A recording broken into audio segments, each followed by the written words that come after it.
Okay, remember that they're changing my voice. So how do we know for sure that the world is transforming into hell? Well, we know because of artificial intelligence, brain hacking, tech, breeding, cheating, and generational ill-gotten gains. But if you need to see it in Scripture, go to Revelation 6, verse 8. I looked, and there before me was a pale horse. Its rider was named Death, and Hades was following close behind him. They were given power over a fourth of the earth to kill by the sword, famine, and plague, and by the wild beasts of the earth. So there's a bunch of angels that are transforming the earth into hell. Some are blowing trumpets, some are pouring bowls, and it's creating a kind of chemical mix that, spiritually speaking, transforms the world into hell. Now, some of you might be skeptical. We go to Psalm 9. It says, the wicked go down to the realm of the dead, all the nations that forget God.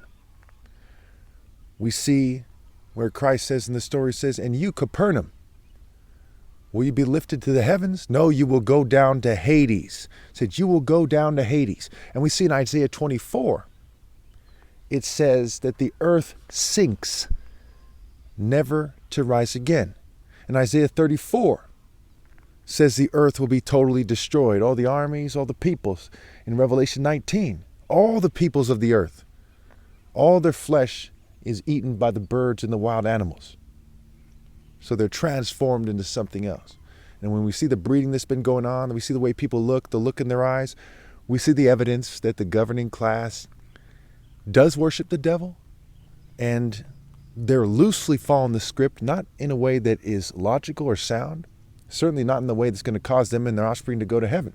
We also see in Luke 23, it says, blessed are the childless women, the breasts that never nursed, and the wombs that never bore. It said, you will say. This Christ has said to people, you have said so. When he said to Pilate, for example, he said, Pilate asked him, are you the king of the Jews? He said, you have said so. So by their actions, by their spirits, by the reality of the situation, they'll have communicated that it's stupid to reproduce. We see in Paul's letters, he's saying, don't get married unless you really have to. And that was back then. In the end, he would say, don't have kids, don't get married. Right? Well, he's saying don't have kids, rather. If you can get your tubes tied, it's a different story.